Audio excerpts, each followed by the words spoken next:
Antes de ir para o texto da nossa meditação de hoje, Isaías capítulo 7, abra lá, por favor. Isaías capítulo 7.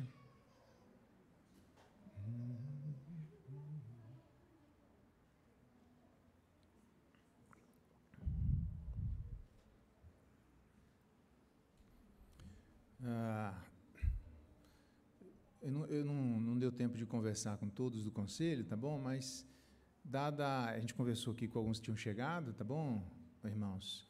Dada a excepcionalidade da semana que vem, por conta das eleições, então nós entendemos melhor, seguindo a sugestão do Lucas, cadê o Lucas aí? Obrigado, Lucas, passar para a ceia para o segundo domingo, tá bom?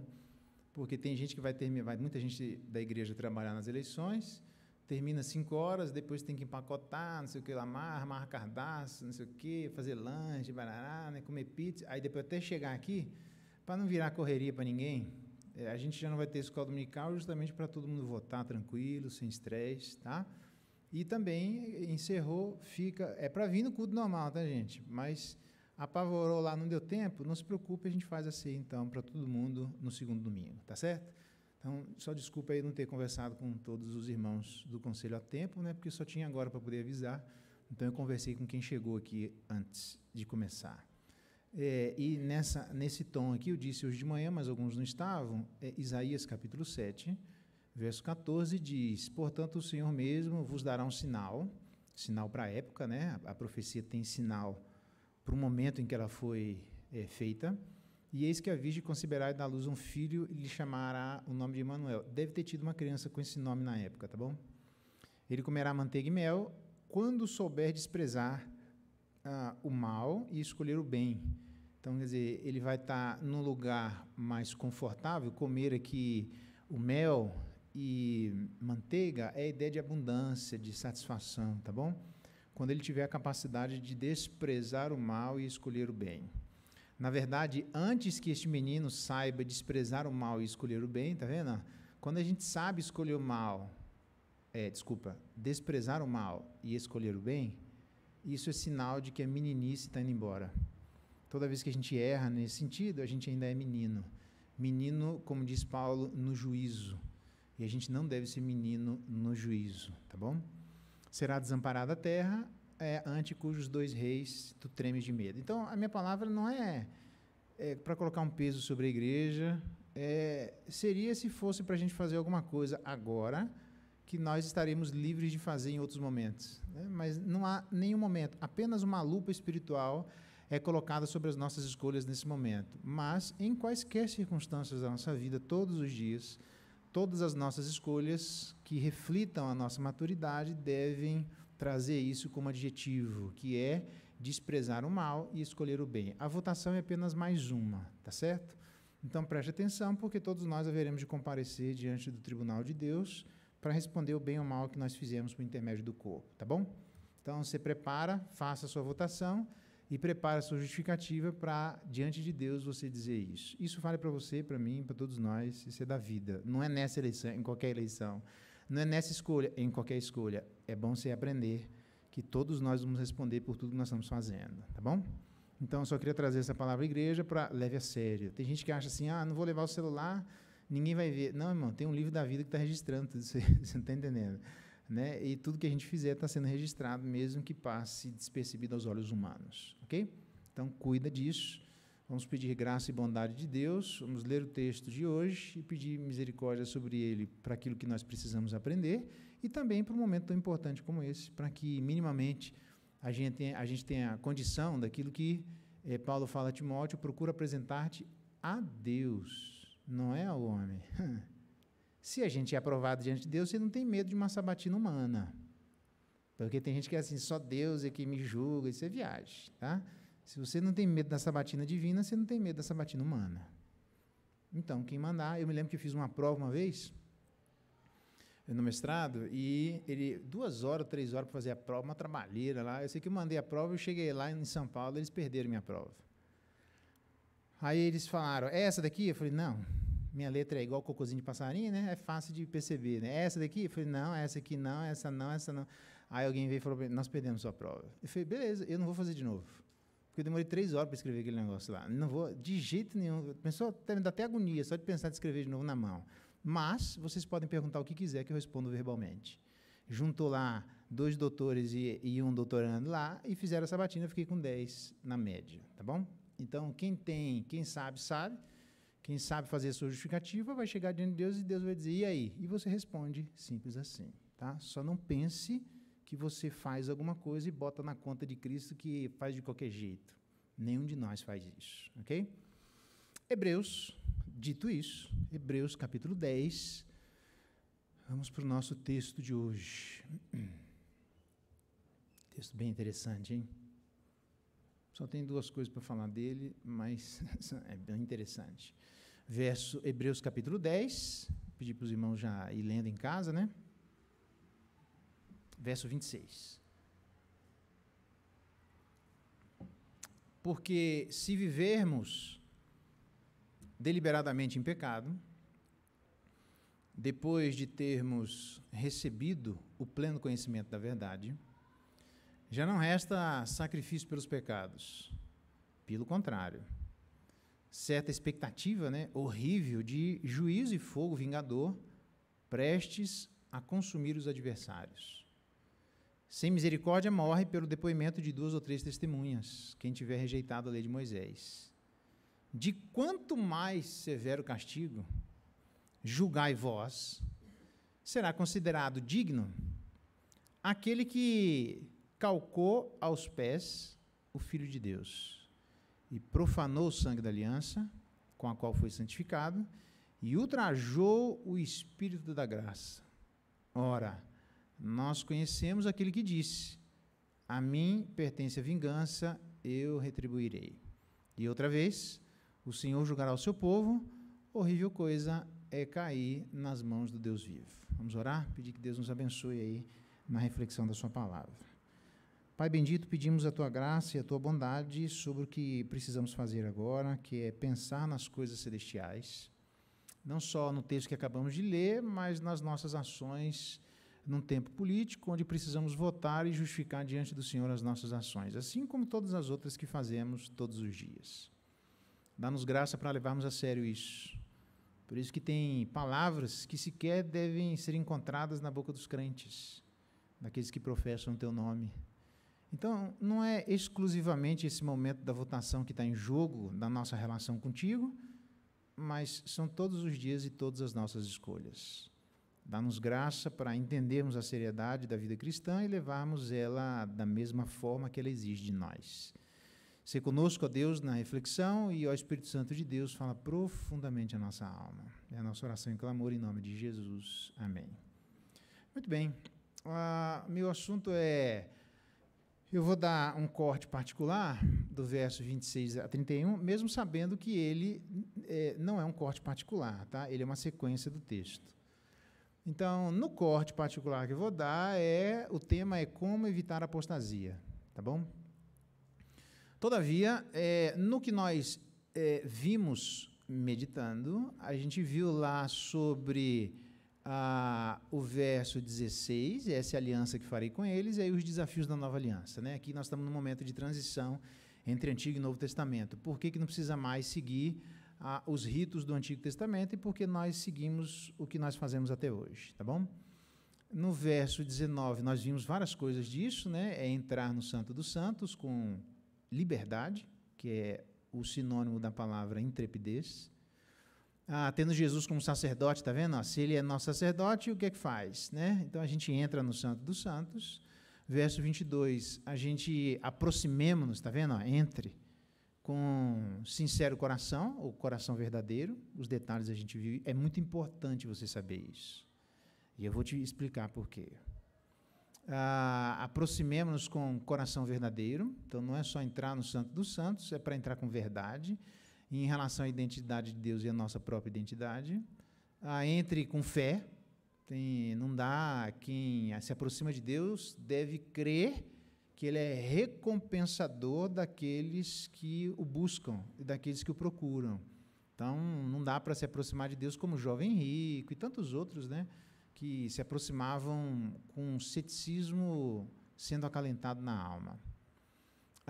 Também a gente viu que não é só com fé, mas é com consciência pública, fazendo a pública a profissão de fé. Isso é muito importante, eu vou explicar por quê.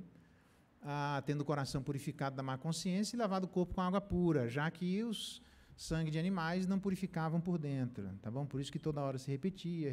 Então, o sangue de Jesus, ele purifica por dentro, fim de papo, tá bom? Então, aqui ele está literalmente se referindo à palavra purificar, ele está se referindo à palavra batismo, tá? Então, como eles foram batizados na consciência, todo mundo reconhece que aqui é uma expressão do batismo público à profissão de fé. Verso 23, não só entrar com coração verdadeiro, com fé pública, mas com convicção. Guardemos firme a confissão da esperança. Lembra? É com convicção, porque tem gente que titubeia na caminhada por N razões. E, por fim, com consideração, no verso 24, tá bom? Considerando uns aos outros, estimulando uns aos outros, não deixando de congregar e admoestando uns aos outros. Ele está falando do aspecto de convivência na igreja. Então, é muito fácil, no momento de perseguição, eles saberem que vão se reunir um grupo que rejeita o Antigo Testamento, facilmente eles eram acusados, o Estado aqui era bem hostil, mais do que é hoje, como é em alguns lugares do mundo, é bem hostil, hostil fisicamente, hostil a ponto de nos afetar nos nossos bens materiais, na nossa saúde, com prisões sem justificativa, com mortes bárbaras. A morte é um problema bárbaro, então é pior ainda, e assim por diante, ok? Então, nesse sentido, guardado isso aqui, que é a gente entrar no Santo dos Santos com coração verdadeiro, entrar com fé, com consciência limpa, mantendo firme sozinho, mantendo firme em grupo, considerando, estimulando e admoestando, todo mundo anotou isso, eu só estou passando, ok? Nós chegamos, então, no verso 26, onde ele fala de um pecado deliberado. Aqui, o que ele está se referindo é apostasia. E eu começo, então, por essa razão, eu vou fazer um recorte aqui, como evitar a apostasia, mas dentro desse contexto você vai entender. Isso tem uma ligação direta, literalmente, com aqueles que já ouviram do Evangelho, esse texto do verso 26 em diante. Essa palavra deliberadamente tem a ver com isso.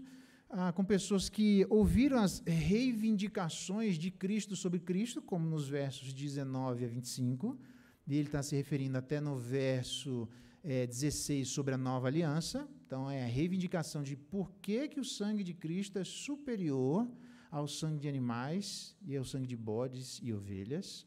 E ouviram também sobre a associação disso com a igreja, que está aqui no verso 22, quando ele diz o coração purificado da má consciência e lavado o corpo com água pura, ele está se referindo ao batismo, a pública profissão de fé, um batismo público, tá? E quando ele fala no verso 25, não deixe de congregar como é costume de alguns. Olha só.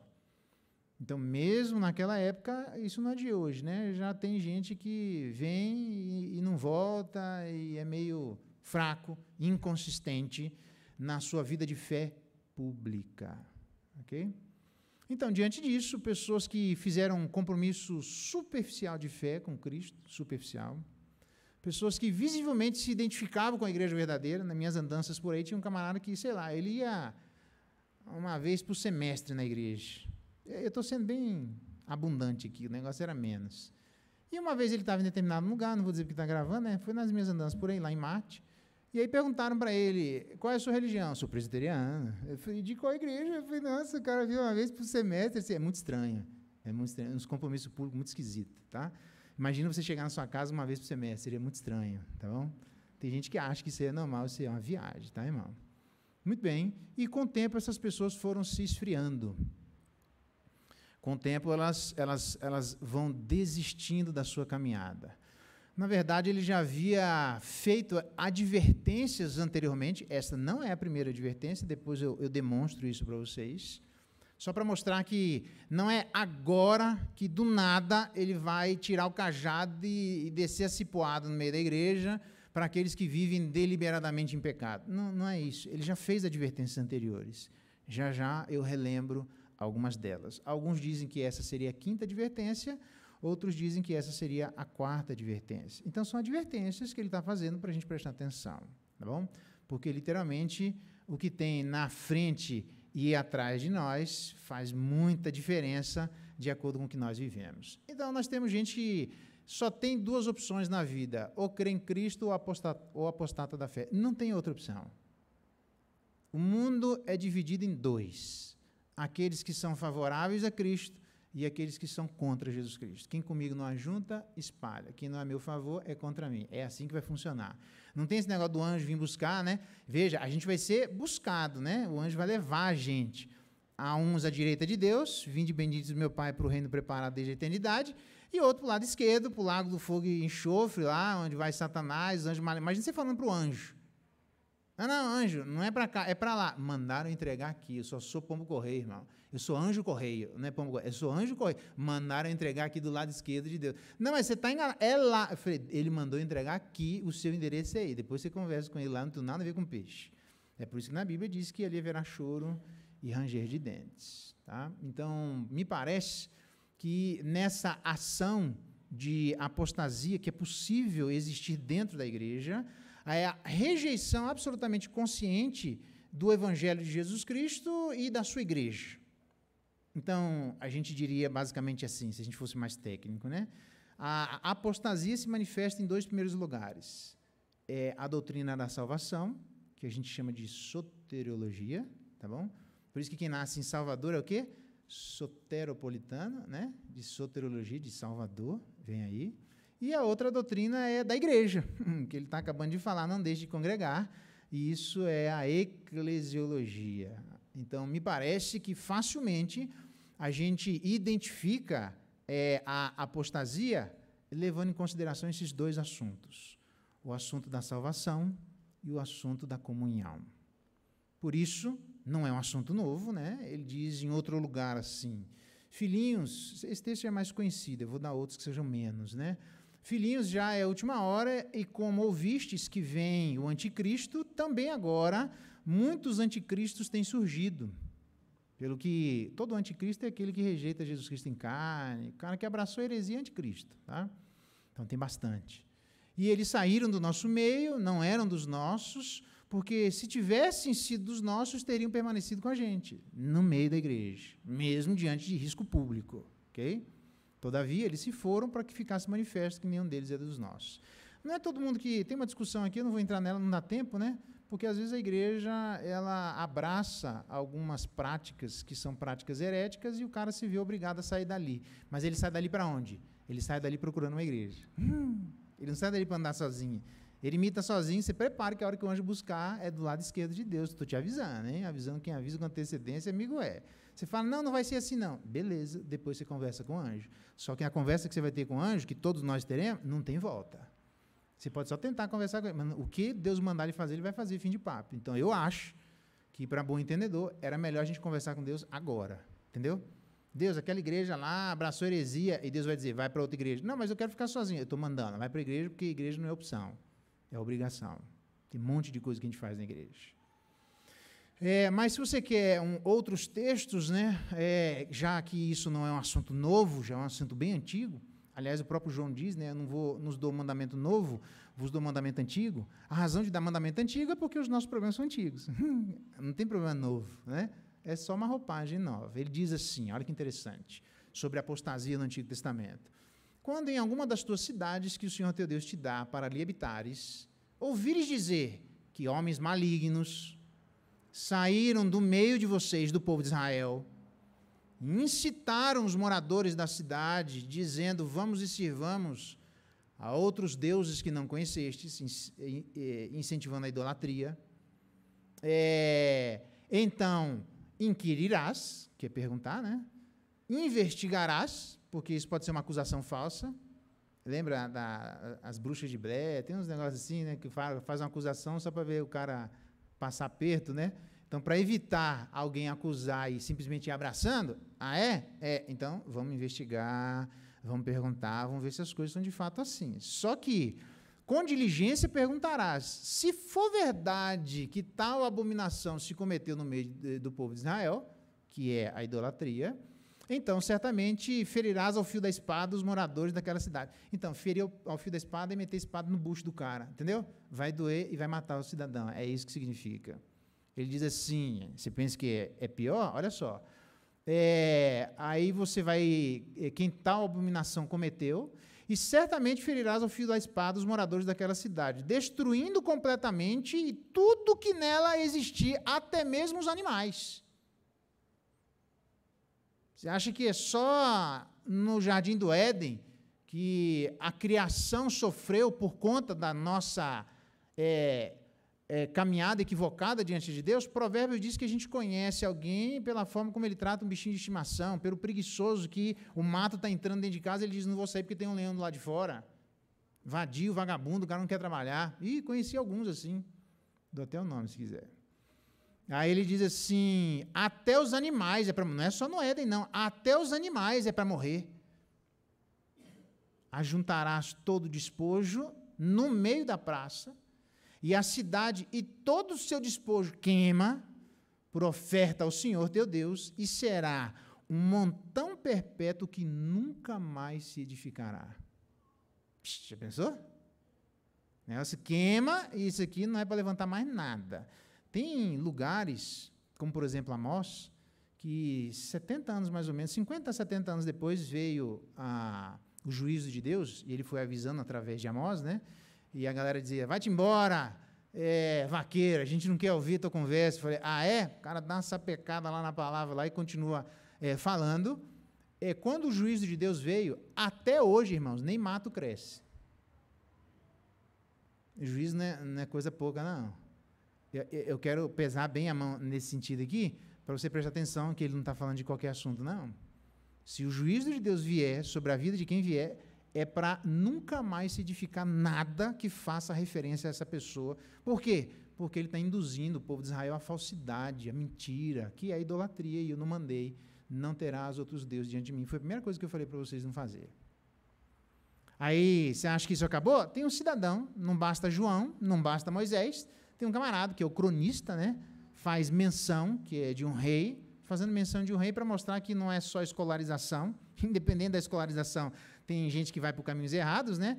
É um camarada chamado Amazias, esse nome não é um bom nome, tá? Vindo Amazias, tá, se o seu nome for Amazias, você converteu, beleza, mas na Bíblia não é um bom nome. Então, vindo Amazias da matança dos Edomitas, olha o que Amazias fez, trouxe consigo os deuses dos filhos de Seir. Deus não mandou fazer isso. Tomou-os por seus deuses, adorou-os e lhes queimou incenso. Deus não mandou trazer, não mandou adorar e nem mandou queimar incenso. Que viagem é essa, velho? Aí, a ira do Senhor se acende contra Amazias, e o que Deus faz? Quando a ira dele se acende, ele manda, isso aqui é uma atitude de misericórdia, ele manda um profeta. Esse profeta sempre numa situação delicada, né? Deus está irado e ele vai dizer, olha o que os caras falam com o profeta. O profeta tem nada a ver com a história, velho. Mandou um profeta e ele disse, por que buscaste deuses que a seu povo não livraram das tuas mãos? Por que vocês estão fazendo isso? Vocês sabem que não foi esses deuses que estão livrando vocês? E ele diz assim, enquanto o profeta falava, disse-lhe o rei, acaso eu te pus por conselheiro do rei? Sabe na nossa linguagem? Eu te perguntei alguma coisa? Assim, fica, bicho, fica na sua, velho. Ele diz assim, para com isso. Velho. O profeta fica numa situação delicada, que quando a gente vai falar, nas minhas andanças aconteceu, acho que o Sebastião estava comigo. Eu fui em algum lugar aí, não vou dizer onde, que eu comecei a falar, alguém da família falou, o senhor pode parar de falar que eu não quero ouvir nada que o senhor tem para dizer. Então, é o que eu não queria dizer, né? Fui num velório por aí, o senhor pode ficar quieto. Eu falei, rapaz, naquele dia eu estava manso, né? Tem espírito de Moisés, baixou em mim, eu estava sossegado, tomei paulada e fiquei quieto, né? Aí alguém da família falou, o senhor pode continuar falando que quem está mandando aqui sou eu. Então, vamos embora, velho. Vamos lá que a briga vai comer aqui, vamos ver o que vai acontecer.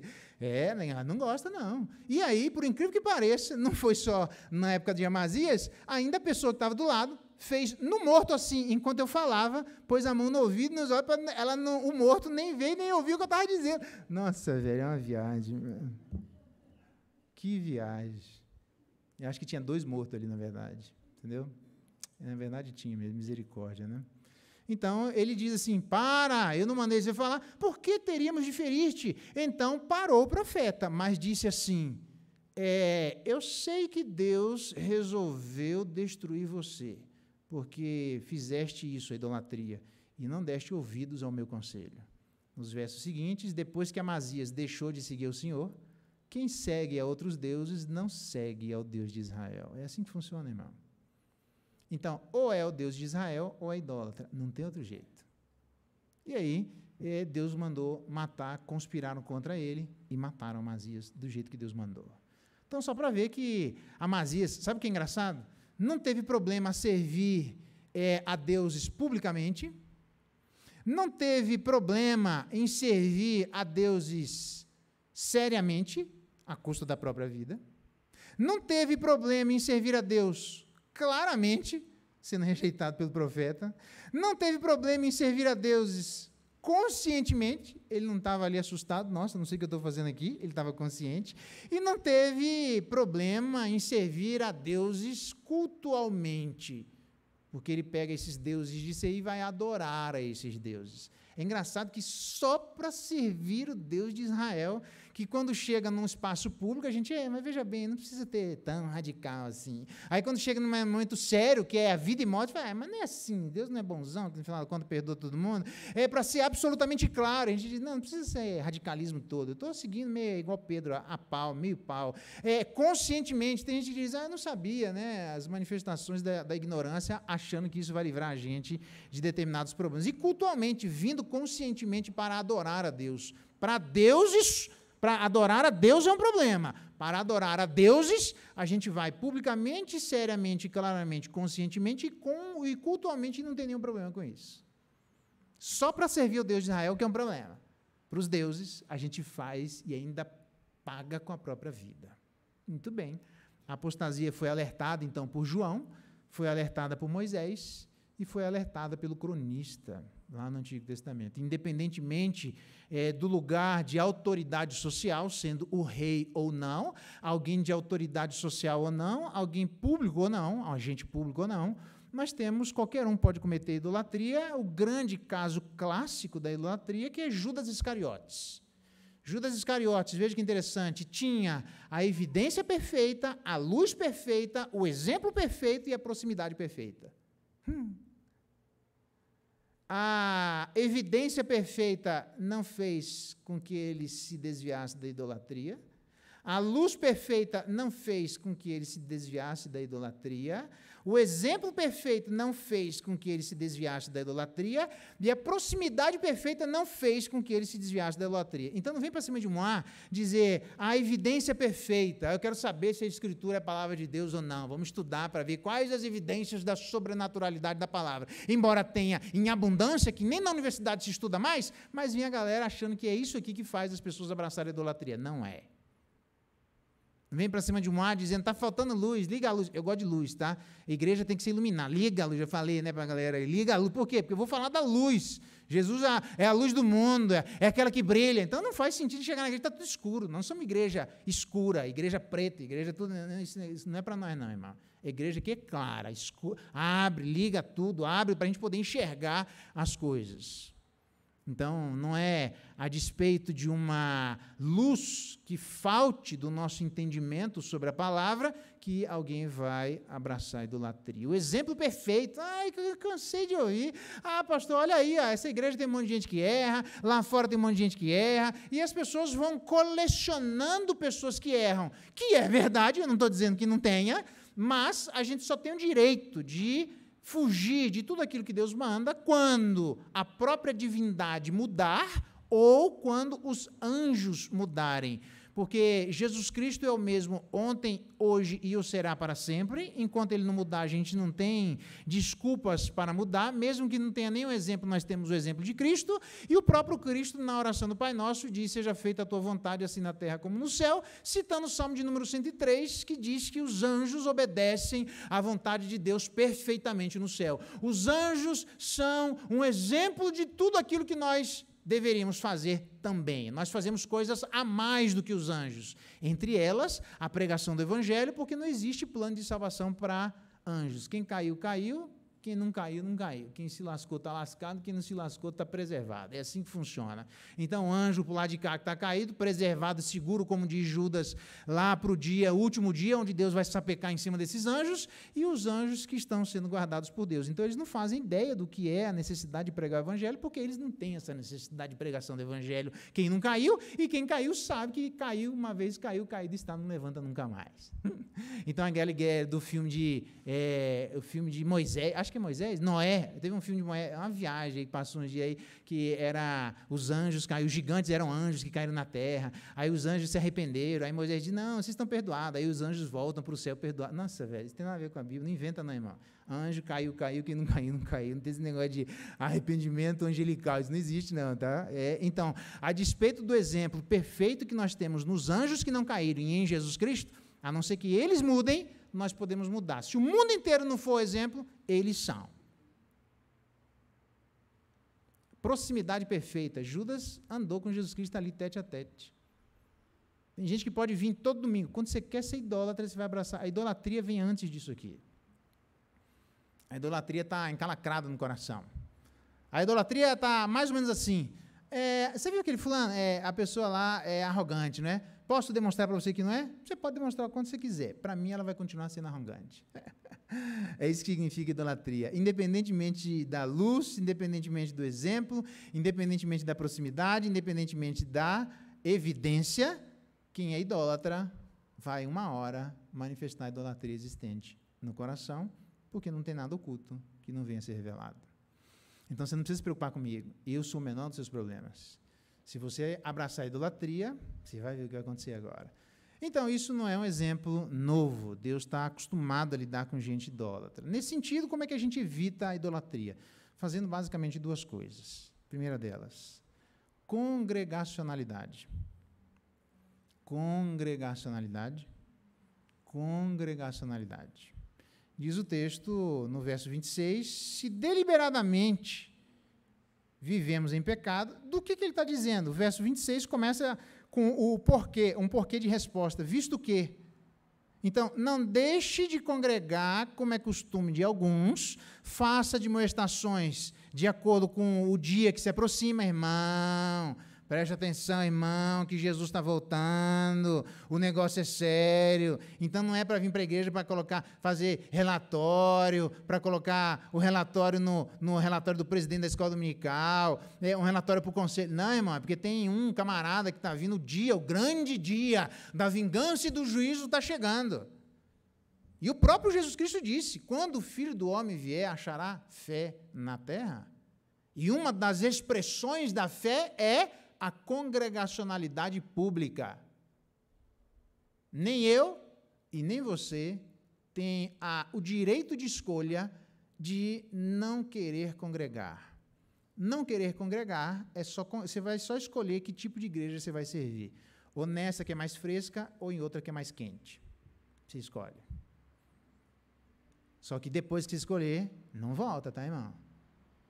Porque ele está dizendo aqui, graças a essas admoestações, que alguns têm o costume de parar de congregar, ele diz assim, visto que, se vivemos deliberadamente, qual é o pecado deliberado? É a inconsistência na congregacionalidade. Estou inventando nada. O problema é que tem esse negritinho, risca esse negritinho, arranca fora, pega na Bíblia e corta, assim, joga fora esse negritinho e leia na sequência que você vai entender. Logo depois de falar da congregacionalidade, ele diz, se a gente vive deliberadamente em pecado, eu sei que o que ele está se referindo diz mais do que a congregacionalidade. A deliberalidade em pecado diz respeito a entrar no Santo dos Santos.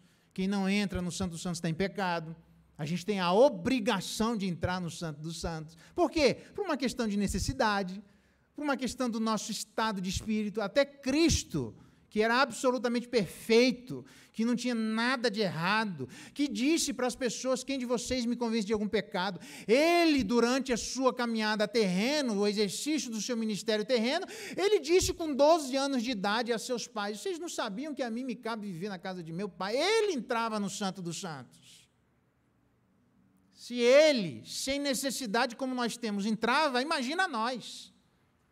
Aqueles que não entram no Santo dos Santos são pessoas que estão vivendo deliberadamente em pecado, porque não querem conversar com Deus. Literalmente, quando a gente briga, sei lá, entre casal, entre irmãos da igreja, entre irmãos de sangue, qual é a primeira coisa que a gente para de fazer? A gente para de conversar. Então, só que parar de conversar com Deus, quando a gente para de conversar um com o outro, a gente fica assim, alguém errou.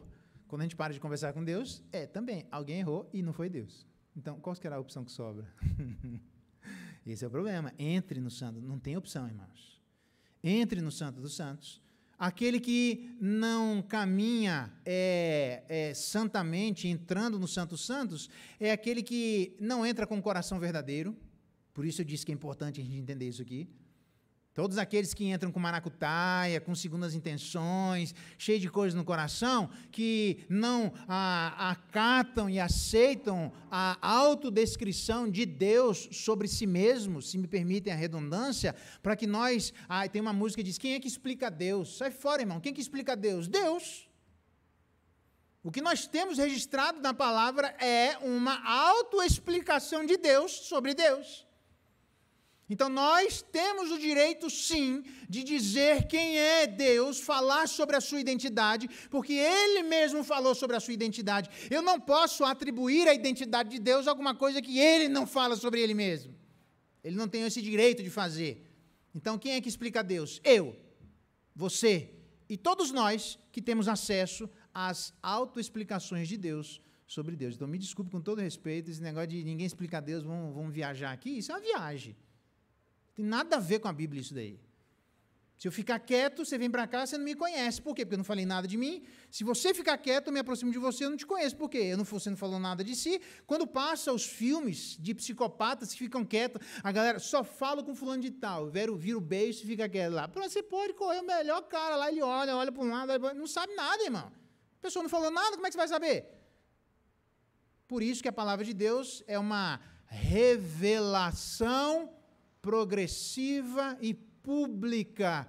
Deus vai falando sobre Deus andandinho, aos pouquinhos, senão a gente não aguenta. Se ele for falar de uma vez assim, a gente tem uma overdose de Deus, assim, a gente morre. Não dá conta, não. É pouquinho. Todos aqueles que foram só um pouquinho na presença de Deus... Você tem Moisés, que ficou um pouco na presença de Deus e saiu com o rosto brilhando e não deu para esconder. Você tem Paulo dizendo, se vocês querem saber de revelação, eu muito mais, porque há 14 anos atrás, eu fui dentro do corpo ou fora do corpo, não sei, Deus sabe, mas para que eu não me engrandecesse das revelações que eu recebi da parte de Deus, que foram absolutamente grandiosas, Deus pôs um espinho na carne, que eu acho que foi os judeus que não davam trégua para Paulo e enchia o saco. Sabe quando tem gente que enche o saco? Então, tinha gente que enchia o saco de Paulo. O termo técnico é esse, encheu o saco. Ficava, mas Paulo, será que você não está falando contra a lei de Moisés? Será que você não está falando contra o sábio? Caraca, velho, já expliquei 5 vezes. Mas será que você não está falando contra... Nossa, mano, não é assim, não é assado. E aí Paulo vai tendo que lutar contra aqueles caras que iam atrás dele. Por quê? Porque Jesus Cristo disse assim, você vai aprender o quanto importa sofrer pelo meu nome. Paulo entendeu isso. É por isso que ele não desistiu. Ele entendeu que ele achava pelo em ovo, como é que é essas expressões que a gente tem, né?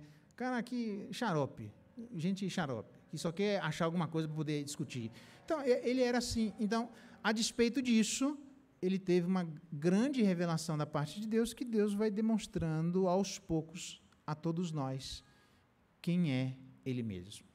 O que significa dizer que a congregacionalidade, a gente deve exercê-la a despeito de quem não faz.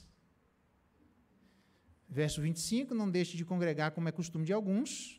Então, para aqueles que estão vacilando, eles vão vacilar, você continua no seu caminho. Eu me lembro, acho que eu já disse isso, porque tem gente que, fulano vai na igreja? Não, então também não vou, não. Não vai nessa, não. Fulano vai para o céu? Não, também ainda não vou. Deixa o fulano, irmão. Deixa ele para lá, faz a tua parte, anda né? Assim, pastor, o senhor falou alguma coisa lá, você está referindo-se a mim? Eu falei seu nome? Não, então anda, olha para frente, irmão, não olha para trás, não. Se não serviu para você, vaza e anda para frente e não me torna paciência, não. Isso foi nas minhas andanças por aí, não foi aqui, não. Aqui a galera é muito gente boa, entendeu? Mas eu estou falando sério, foi nas minhas andanças por aí. Então, na verdade, quem é que é negligente com esses aspectos externos? Provavelmente, aí sim, aquelas menções que eu disse que eu iria fazer referência, a primeira delas está lá em Hebreus, anteriormente, no capítulo 2, importa por essa razão, já que Cristo é superior aos anjos, que nos apeguemos com mais firmeza às verdades ouvidas, para que delas jamais nos desviemos. Lembra disso? Foi a primeira advertência com clareza que o autor aos Hebreus faz para a turma. Se Jesus é maior do que os anjos, porque os anjos têm poder de fogo, os anjos têm poder de vento, de tempestade, mas eles não são filhos. E eles nem têm um trono. Lembra disso? Então, eles podem ser até o tocha humana, fogo, pois é, mas não é Jesus. Jesus manda mais do que os anjos.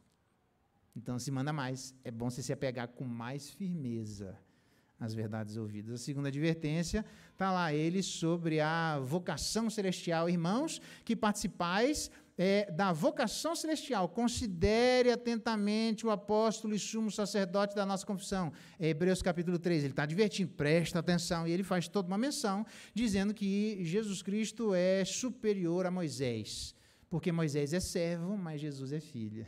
Então, embora Moisés foi fiel, Jesus também foi numa categoria muito superior. Então, segue a teu barco. Depois, em Hebreus, lá adiante, temamos, portanto, que, sendo deixada a promessa de entrar no descanso de Deus, suceda parecer que algum de vós tenha falhado. Então, preste atenção no quê? No descanso. Porque Jesus é superior ao sábado, ele é o nosso descanso. Então, a promessa ainda se encontra aberta. Por quê? Porque depois de anos, eles citam lá um salmo, que depois de anos que as pessoas entraram na terra prometida, o salmista ainda dizia, olha, a promessa de Deus de vocês entrarem no descanso eterno. Ora, se ele já tinha entrado na terra prometida, por que ele ainda está fazendo menção, mais de 100 anos depois, sobre uma promessa? Já não se cumpriu? É porque não era aquela promessa. Aquela promessa fazia uma menção de uma promessa maior, de que Jesus Cristo é o nosso descanso. Percebe? Eu só estou mostrando isso para demonstrar para cada um de nós que, além da apostasia não ser uma coisa nova, essa advertência não é exclusivamente da apostasia. Ele faz um monte de outras advertências que merecem a nossa atenção. A apostasia é mais uma delas que precisam levarmos em consideração sob o risco de aqueles, depois de termos recebido o pleno conhecimento da verdade, que verdade? A verdade que ele acabou de dizer anteriormente, no verso 21, tendo Jesus o grande sacerdote sobre a casa de Deus, não há mais necessidade de fazer como o povo judeu fazia, de acordo com a lei cerimonial do Antigo Testamento. Vocês estão no momento de transição, para de fazer isso, porque Jesus é superior a essas coisas. Então, negar Jesus Cristo neste aspecto da sua superioridade em relação às coisas do Antigo Testamento, que justificam uma transitoriedade de uma prática de fé do Antigo Testamento para uma nova prática de fé no Novo Testamento, ele diz, então, mesmo que vocês receberam este pleno conhecimento da verdade, e vocês ainda assim vivem em pecado, querendo viver na leizinha lá, não tem mais o que fazer por vocês. É gente consciente. Na verdade, essas pessoas têm conhecimento da verdade, têm a mente iluminada, mas o coração ainda obscurecido. A gente não tem essas práticas do Antigo Testamento, mas a gente pode colocar qualquer prática que seja Jesus e mais alguém. O que a gente precisa fazer para ir para o céu? Jesus. E o que precisa fazer para viver na terra? Jesus. E para ter um bom casamento? Jesus. E para ter bons filhos? Jesus. Nós temos o Pai de Jesus, que mostra a paternidade, nós temos Jesus que mostra a filiação, nós temos o Espírito Santo que nos dá capacidade para fazermos tudo isso, e assim nós temos na Trindade tudo que nós precisamos. Não é à toa que Pedro diz que nós recebemos nas verdades reveladas todas as coisas que nos conduzem à vida e à piedade. O problema é que as pessoas vão desprezando essas coisas e acrescentando outras. Caminhar, pecar, andar deliberadamente em pecado significa desprezar essas coisas que fazem ligação com Jesus Cristo. Provérbios diz assim, não entre na vereda dos perversos, nem siga o caminho dos maus. Evita-o, não passes por ele, Desvia-te dele, passa de largo sobre ele, pois não dormem se não fizerem o mal, foge deles o sono se não fizer tropeçar alguém. É gente que está com insônia dizendo assim, nossa, eu vou usar esse termo lá, né?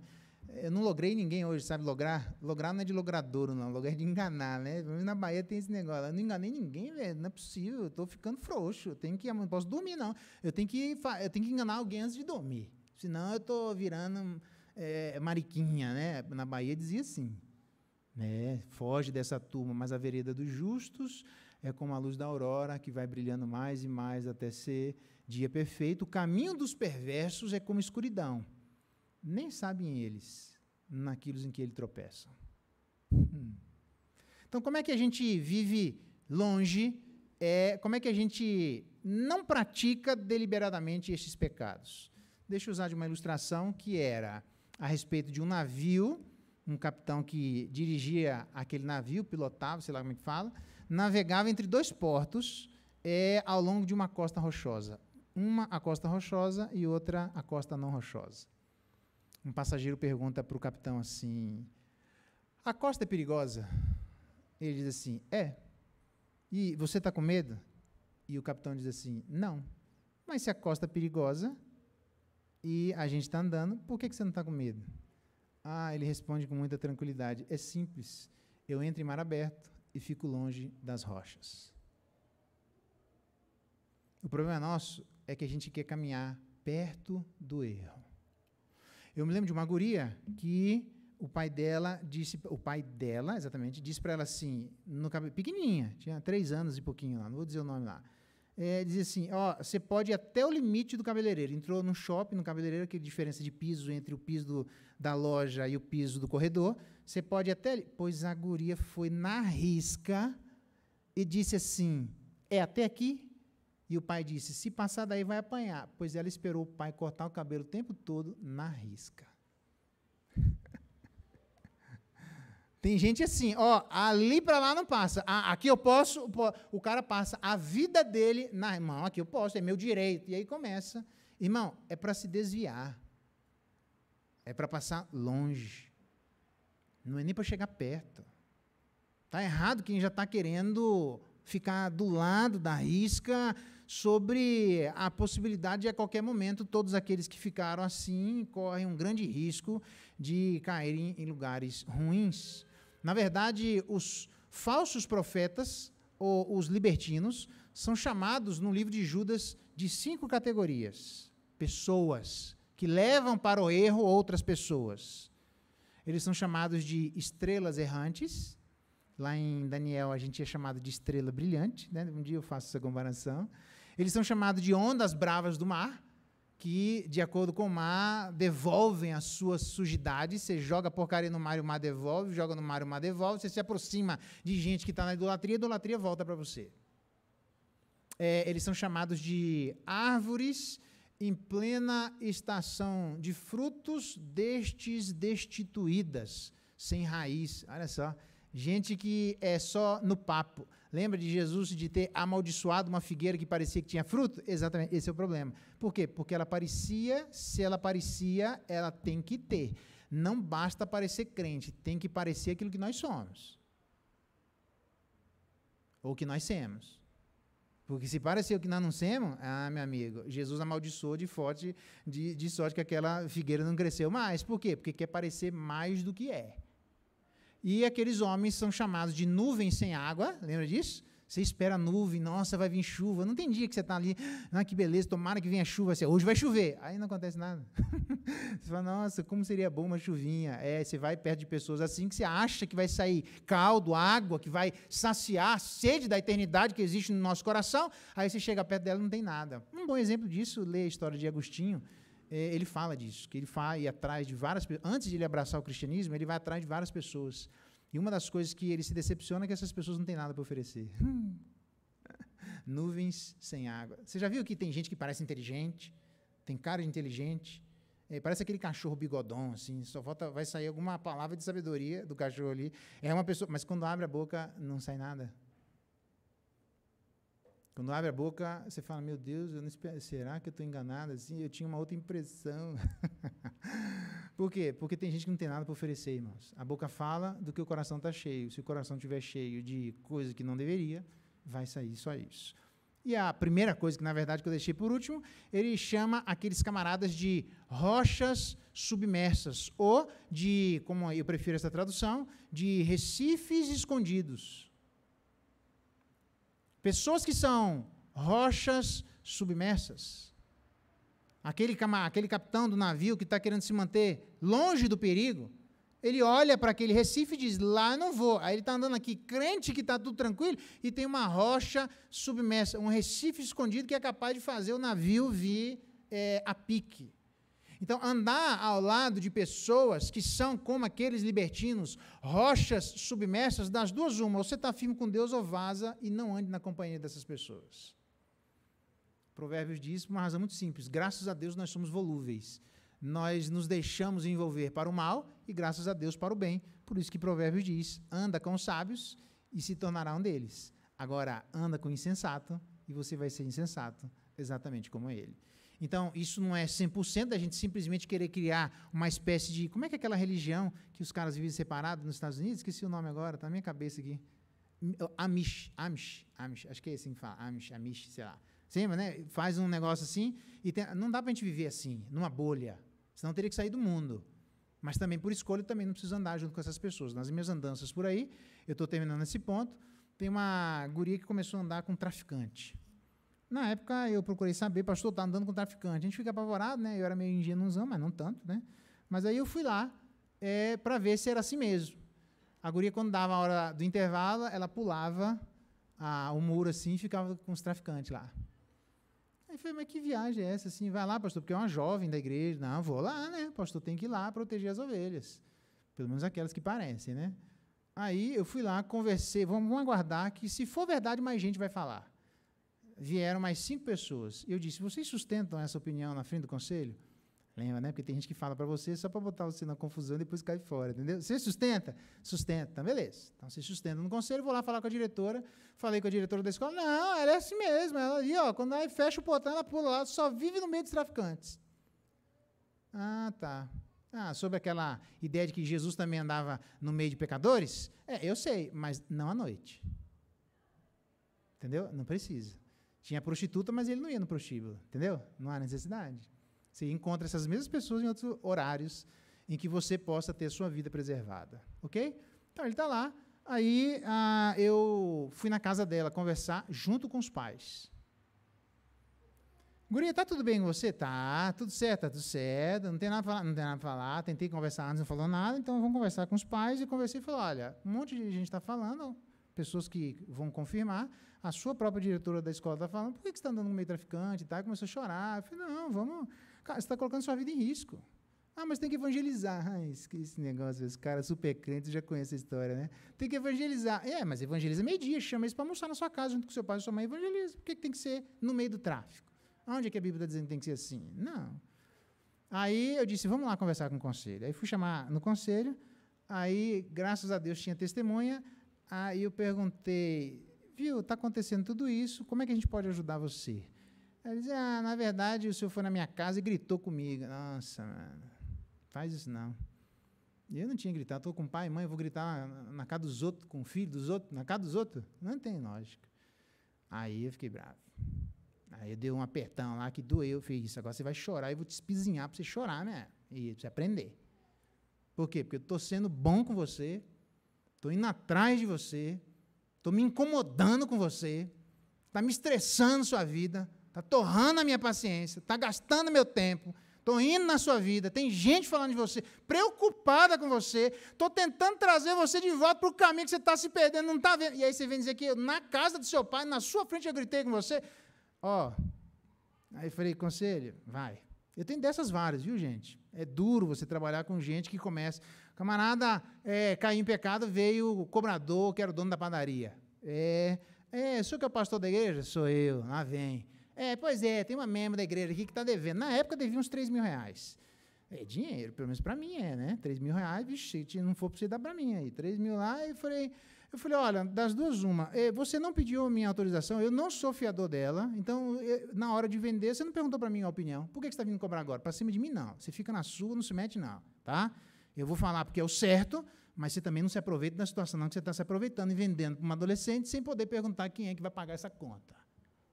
Aí fui conversar com a guria e falei, vamos fazer o seguinte, a mãe, para poder comprar a guria, o coração dela, deixou ela gastar à vontade, e aí ia no pai, voltava que tinha mais dinheiro, aquele negócio de tentar comprar o amor do outro e tal, né? Foi o seguinte, você pega o seu dinheiro e vai dar para alguém do conselho, eu já sabia quem, e essa pessoa do conselho vai administrar o seu dinheiro, ajudar você a pagar as contas. Ó, agora você paga a luz, agora você paga um pouquinho para cá, tá. Por quê? Porque só falar para você está errado, não resolve nada. Alguém tem que ajudar a você fazer o que você não está conseguindo fazer. Simples assim. O conselho, na época, ficou meio assim comigo, porque nunca tinham feito isso com alguém, se intrometido na vida de alguém, no certo sentido. Eu falei, não pode fazer isso que vai dar certo. A gente não quer o mal dela, a gente quer o bem dela. Eu sei que é estranho, mas vai por mim. Eu estou pedindo para pagar as contas dela, não é para pegar o dinheiro e pagar as minhas contas. Entendeu? Não precisa estranhar, porque a gente está ajudando a pessoa. Aí eu falei, vamos lá conversar na casa da guria. Aí peguei um presbítero, no frigir dos ovos, e fui conversar com a guria, na casa dela com a mãe dela. Aí eu estou conversando, viu, vem cá, o dono da padaria veio e falou assim, o que aconteceu que você está devendo tanto? Ah, é porque eu te odeio. Eu falei, ai, meu Deus. Eu falei, como é que é? Não é porque eu te odeio. Eu falei, por quê? Eu não devia nem perguntar isso, mas por que você me odeia? Só para eu entender assim. Ah, porque você prega mal. Ah, não, velho, nada a ver. Você que está devendo na padaria, não tem nada a ver, sonho com pregar mal, não tem nada a ver com... Vai lá e resolve. Aí eu falei para ele, resolve aí, porque deixa eu sair da história. Porque é assim, tá, irmãos? É igual filho. Quando o filho está errado, ele sai atirando para todo lado. Lidar com gente que está errado, ela sai atirando para todo lado. Então, nunca vá sozinho. Se eu estivesse sozinho, você já pensou que risco eu estava? Se eu estivesse na outra lá, andando com traficantes, você já pensou que risco eu estava? É assim, irmão, lidar com gente é complicado. Mas a gente está lidando para evitar situações como essa, de viver deliberadamente em pecado. Não é sair sendo enxerido na vida dos outros, porque Provérbios diz que aquele que se mete na vida dos outros é como pegar um cão bravo pelas orelhas. Você já tentou pegar? Então, tenta, aí depois você me fala como é que foi a experiência de pegar um cão bravo pelas orelhas. Você vai se machucar. Então, a gente não deve ficar se metendo na vida dos outros. Os problemas vêm, não precisa. A gente não precisa ir atrás dos problemas, eles vêm até nós. Então, para evitar isso, evitar uma situação como essa, de a gente saber da verdade, saber da necessidade da fé, saber da necessidade do batismo, saber da necessidade da firmeza, saber da necessidade da congregação e do estímulo ao amor uns para com os outros, enquanto Jesus Cristo não volta, se a gente desprezar todas essas coisas, literalmente não há outra coisa para a gente abraçar, senão a apostasia. A gente evita a apostasia congregando uns com os outros. Sabe por quê? Porque quando a gente está congregando uns com os outros, vem um irmãozinho de lá e diz assim, nossa, irmão, você parece que está tudo bem? E você diz, não é da sua conta. Não está tudo bem. E vamos conversar? E o irmão vai se aproximando. E a gente vai se ajudando. Porque a gente sozinho não consegue. Quantos de nós tivemos a experiência de vir à igreja e dizer, caraca, eu não quero ir lá. E aí quando vai para casa diz assim, nossa, ainda bem que eu fui. É assim. Porque a gente se ajuda. Essa é uma das razões, tem um monte de outras.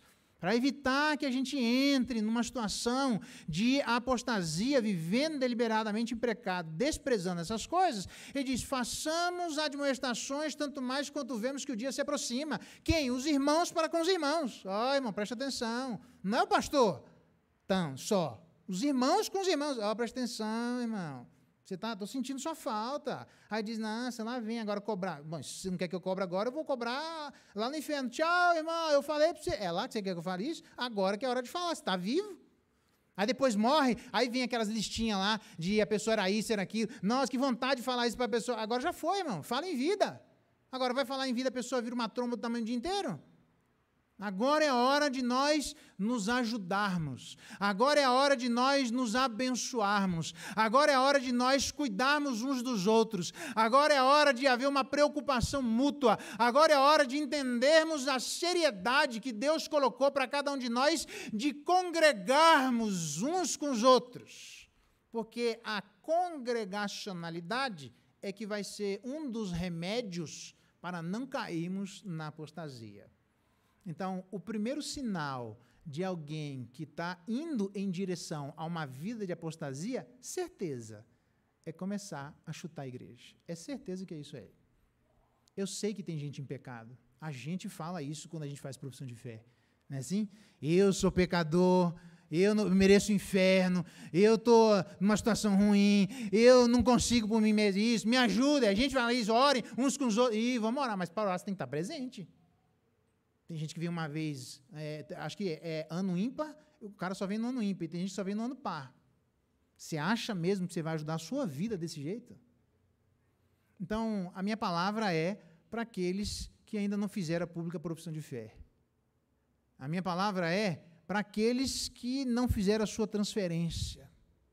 Minha palavra é você que está procurando uma igreja. A minha palavra é para você que já é membro da igreja. Leva a sério a vida de congregação. Leva a sério a necessidade que nós temos de mutualidade, porque é isso que vai abençoar a nossa vida. Segunda e última coisa é abrace o espírito da graça. Não só a gente deve evitar viver deliberadamente em pecado, mas a gente deve abraçar, ele diz no verso 29, né? Se sem misericórdia, diz o verso 28, é uma comparação, tá? Pelo depoimento de 2 ou 3 testemunhas, morre quem tiver rejeitado a lei de Moisés, que era assim que tinha uma lei no Antigo Testamento, rejeitou a lei, pode matar por apedrejamento. Mas a gente não mata qualquer um que alguém falou que não seguiu a lei de Moisés. Como é que faz? Aquilo que eu disse, inquirirás, perguntarás, investigarás, sondarás. É isso mesmo, essa pessoa de fato rejeita a lei de Moisés, pode matar.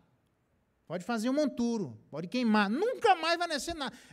Até quem que é os animais? O que ela representa? Tudo aquilo que essa pessoa representa, põe no fogo e toca fogo, que isso aqui não é para nascer nunca mais. Para não contaminar absolutamente ninguém. O fogo purifica.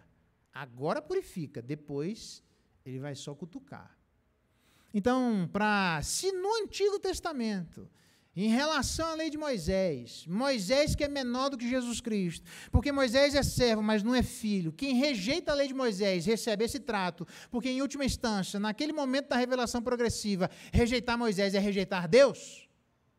Neste momento da revelação progressiva, em que Jesus é maior, em que Jesus trouxe benefícios maiores. Que benefícios maiores? O que ele acabou de citar nos versos anteriores. O grande sacerdote do verso 21, onde a gente pode entrar no Santo dos Santos com liberdade, onde a gente deve ter o coração verdadeiro para entrar no Santo dos Santos, onde a gente deve acreditar naquilo que o nosso Pai fala a respeito de si mesmo, ter uma pública profissão de fé e guardar firme a confissão e considerarmos uns aos outros para não deixarmos de congregar, como é costume de alguns. Estas coisas que foram conquistadas pelo novo e vivo caminho, pelo sangue de Jesus, que é muito maior do que o sangue dos animais, e dos bodes, e das ovelhas, e dos bois do Antigo Testamento, dos pássaros e assim por diante. Se Jesus é muito maior, e lá o tratamento de quem rejeitava a lei de Moisés era esse, ele diz aqui no verso 29, de quanto mais severo castigo, julgai vós, será considerado aquele que calcou aos pés o Filho de Deus. Você gostaria que alguém desse um chute na cara do seu filho? Tá, vamos diminuir. Você gostaria que alguém desse um chute na saída da igreja, desse uma bicuda na canela do seu filho? Como é que você ficaria? Como é que você reagiria se alguém pegasse o pé e desse um trancão na vida do seu filho sem ser jogo de futebol? Caraca, velho, você ia ficar vermelho, azul, pastor, sai, dá licença que agora quem resolve aqui sou eu. Você ia para cima, você ia voar igual uma mãe que cuida dos seus filhos, igual um pai que quer proteger a sua família. Exatamente. E quem chuta a cara de Jesus Cristo, o pai deve fazer o quê? E quem é que chuta a cara de Jesus Cristo? Quem nega essas coisas, quem não entra no Santo dos Santos, quem não ora diante de Deus, quem não se aproveita do grande sacerdote, quem não é sincero e verdadeiro de coração, quem não tem fé e não acredita naquilo que ele fala sobre ele mesmo, quem não faz a pública profissão de fé e seu batismo, quem não é firme na sua confissão e que não leva em consideração seus irmãos. Estas pessoas que assim fazem estão dando um chute na cara de Jesus Cristo. Porque se ele é esse grande sacerdote, nós temos essa responsabilidade uns com os outros.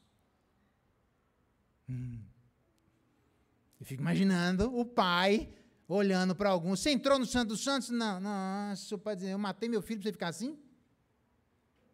Fico imaginando o camarada entrar sem fé e Deus dizer, nossa, velho, eu matei meu filho para você andar desse jeito. Eu fico imaginando quem literalmente não se aproxima com o coração verdadeiro, cheio de maracutaia, e o pai olha assim, eu matei Jesus Cristo para isso? Isso, amém, ele concorda comigo, isso aí. Aí eu fico imaginando quem deixa de congregar, como é costume de alguns, e aí o pai olha para o filho, eu matei meu filho para isso, para você ficar na sua casa? Você não está entendendo, irmão? Não é para dar relatório para o pastor, relatório para a igreja. Nós precisamos disso. Nós temos necessidade disso. Isso é absolutamente essencial, a ponto de, se nós rejeitarmos estas práticas, nós literalmente calcamos aos pés ao Filho de Deus, profanamos o sangue da aliança, comparando o sangue de Jesus Cristo, rebaixando como se fosse de animais, e literalmente ultrajamos o Espírito da graça. Eu diria algumas das coisas que faz com que alguém abrace a apostasia, e eu termino. Perseguição é uma delas. Então sereis atribulados e vos matarão, o próprio Jesus Cristo falou. Sereis odiados de todas as nações por causa do meu nome, e nesse tempo muitos haverão de se escandalizar, trair e odiar uns aos outros. A perseguição, a hora que bater na nossa porta, você pode ter certeza que nem todo mundo vai responder com fé.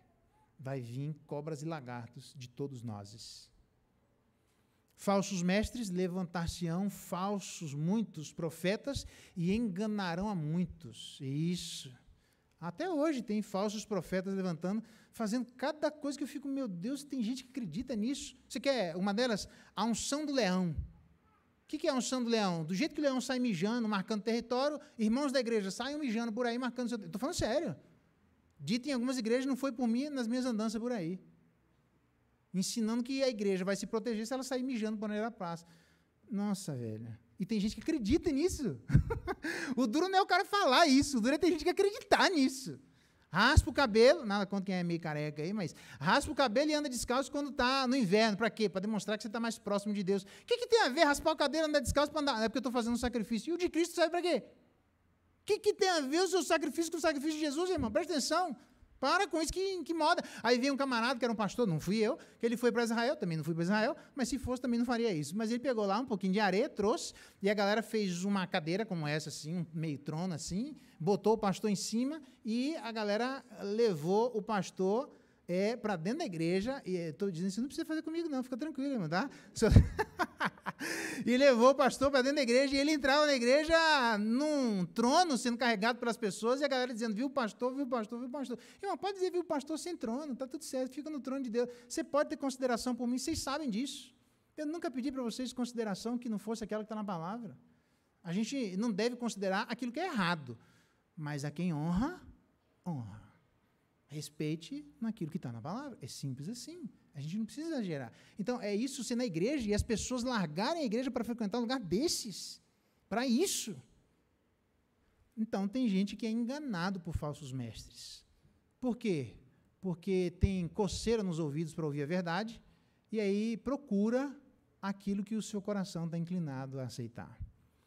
Tem gente que a tentação, a que caiu sobre a pedra, são os que ouvindo a palavra, recebem com alegria, essas não têm raiz.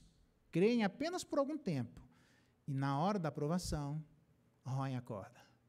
A gente conhece um crente, não é na fartura, quando sobra. A gente conhece um crente na fartura, quando farta. Porque na fartura, quando sobra, todo mundo é crente. Agora, na fartura, quando farta, bem-vindo. Aí a gente vai mostrar o que existe. Deuteronômio 8:2, depois você lê em casa. Eu fiz isso aqui para vocês aprenderem o que existe, se vocês obedeceriam ou não os mandamentos de Deus, para que vocês conhecessem isso. Porque Deus não precisava conhecer, mas eles precisavam conhecer sobre si mesmos. Tem gente que, literalmente, por abandono, pela tentação, procura ter comigo depressa, porque Demas, tendo amado o presente século, me abandonou. Foi para Tessalônica, Crescente foi para a Galácia e Tito para a Dalmácia. Camarada aqui, porque amou o presente século, Demas era um demo no meio da igreja. É isso. Tem gente que gosta do presente século. Tem gente que fala, Jesus volta, não, só mais um pouquinho que está bom aqui. Por quê? Porque aquilo, o presente século, fala com a vida dele. Ele não tem contraste nenhum com o presente século. Ele esquece que ele é peregrino. Negligência, Hebreus 2, como escaparemos nós se negligenciarmos tão grande salvação? O que é negligência? Negligência é se levar à bancarrota. Negligência é o que faz seu filho, no dia da prova, quando ele pergunta para os amigos dele, viu, vai ter prova hoje? E aqui que vai cair. Rapaz, eu tô até risado. Agora você vai estudar, velho? Você virou gênio? Não, irmão. Você tem que vir estudandinho, caminhandinho, lendinho. Aí você vai falar pro filho que um braço, com um beijo desse tamanho. Não, eu sei, pode deixar comigo que eu tô controlando. Aí ele vai lá só no videogame, só na sessão da tarde, só no jogo de bola. Só vai lá andando e vai negligenciando os seus deveres. E no dia da prova o cara quer estudar e tem capacidade para passar. Então, alguns têm, mas é bem pouco. A maioria. Eu gostava de assistir o Jô Soares. Quando começava o Jô Soares 11h30, que nunca era 11h30, era 1h da manhã, quando começava ele tinha as perguntas e respostas.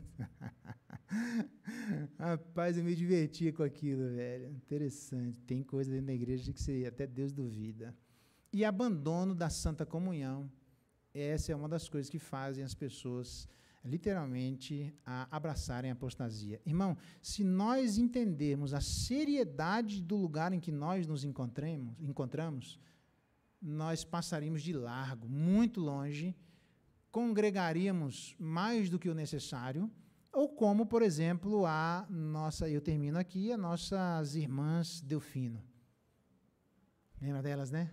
Uma já morreu, eu liguei lá, uma já morreu, eu falei, nossa, né, vai morrendo, né, o tempo vai passando, eu estou firme aqui, vamos lá. As irmãs Delfino, eu já tive escola dominical em qualquer horário que você quiser. 8h da manhã, 11h da manhã, 2h da tarde, 4h da tarde, 7h da noite e 11h da noite. Eu já tive horário de escola dominical em todos os horários. E por incrível que pareça, todo mundo que ia na escola dominical ia em todos os horários. E todo mundo que não ia na escola dominical não ia em horário nenhum, porque quem não quer ir não vai, irmão. Não adianta. Você vai mudar a escola dominical para a escola sabadal, que a pessoa não vai. Para a escola terçal, que é quintal, não vai. Ela não quer ir. Isso. Tem gente assim, irmãos, com um coração assim.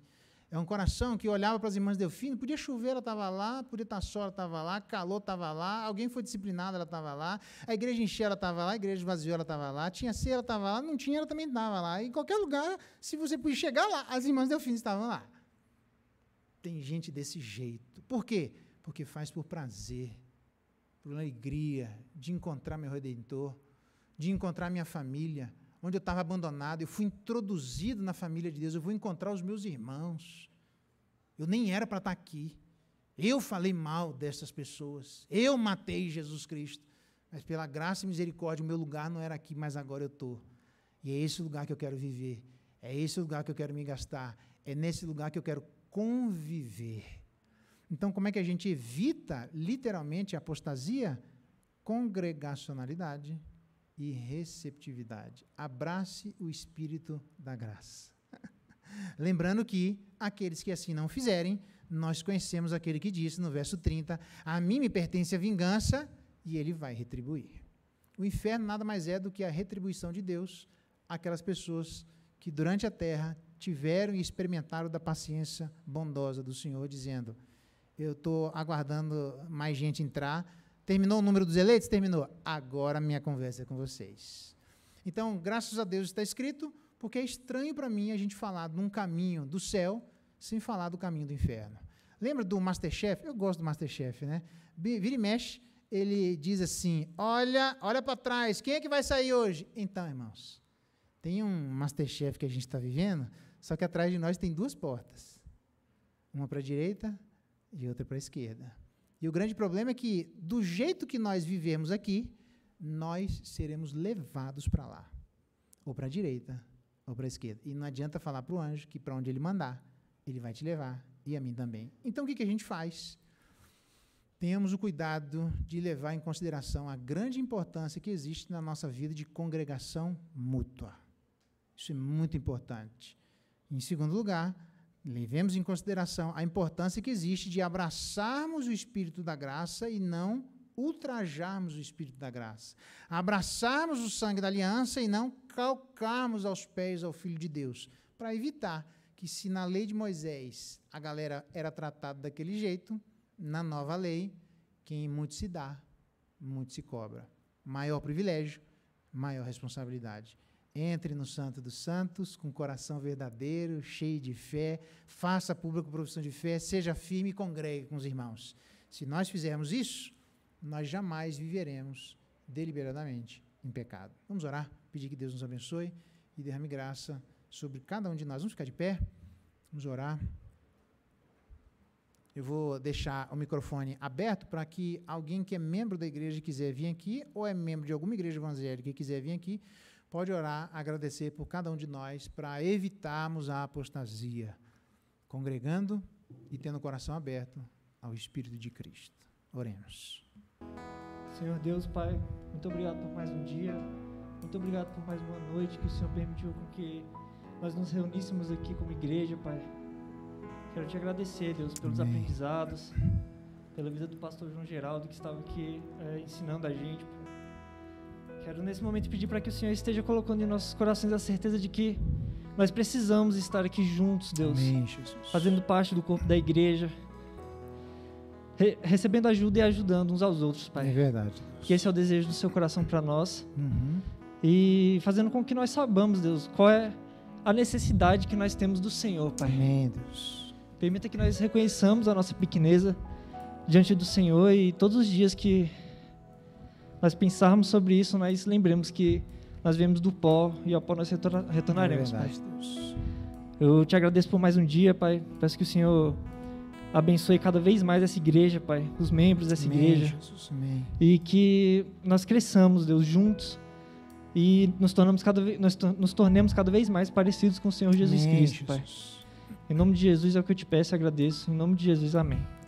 E agora, irmãos, que a graça de nosso Senhor Jesus Cristo, o amor de Deus, nosso eterno Pai, a comunhão, a consolação e a bênção do Espírito de Deus estejam com vocês, irmãos, e sobre todo o povo de Deus, espalhados pela face da terra, hoje, pelos séculos dos séculos. Amém.